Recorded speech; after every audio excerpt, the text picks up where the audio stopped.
গল্পের নাম গল্পের গরু গাছে ওঠে পর্ব -1। 1 গভীর জঙ্গলের সকাল। জঙ্গল ঘন, সবুজ, পাখিরা চুপচাপ। ঘাসের মধ্যে দাঁড়িয়ে এক গরু, নাম নেই, শুধু বীরু।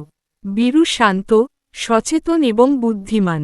সে ঘাস খাচ্ছে, কিন্তু চারপাশ লক্ষ্য করছে, প্রতিটি শব্দ, প্রতিটি ছায়া।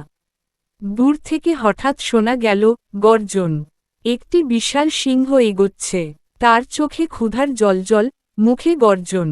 সিংহ ধীরে ধীরে এগোতে বলল, হেই গরু, আজ তোকে আমি খাবি। বীরু ভয় পেল না, তার চোখে বুদ্ধি ঝলমল করছে।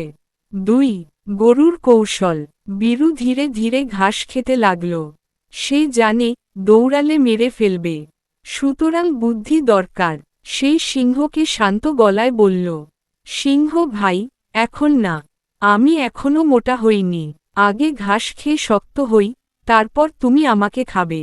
সিংহ থমকে গেল। বীরু আরও বলল, তুমি আমার অপেক্ষা করো।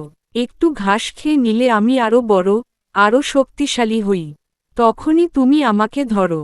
সিংহ অবাক। সে ভাবল, গরু কি সত্যিই কথা বলতে পারে? কিন্তু ক্ষুধা আর অহংকারে সে অপেক্ষা করল না। 3 সিংহের প্রথম ঝাঁপ। সিংহ প্রথমে গর্জন করে ঝাঁপ দিল। মাটিতে ধুলো উড়ল, ঘাস কাঁপল। বীরু একটুও দৌড়াল না। সে ধীরে ধীরে গাছের দিকে এগোতে লাগল। গাছটি ছোট নয়, তবে ঢালু ডাল আছে। বীরু জানে, যদি ডাল ধরে চাপে থাকে, সে গাছে উঠতে পারবে। প্রথম পা, দ্বিতীয় পা। বীরু ধীরে ধীরে উপরে উঠে গেল।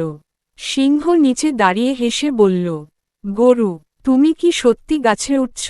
বীরু ডালে দাঁড়িয়ে হেসে বলল, দেখলে সিংহ ভাই, আমি ঘাস খেয়ে মোটা হই, আর বুদ্ধি ব্যবহার করি। এখন তুমি আমাকে ধরতে পারবে না। গরু সত্যিই গাছে উঠতে পারে, যদি সে চালাক হয়। এই গল্পটি ভালো লাগলে ভিডিওতে লাইক দিয়ে চ্যানেলটি সাবস্ক্রাইব করে দাও।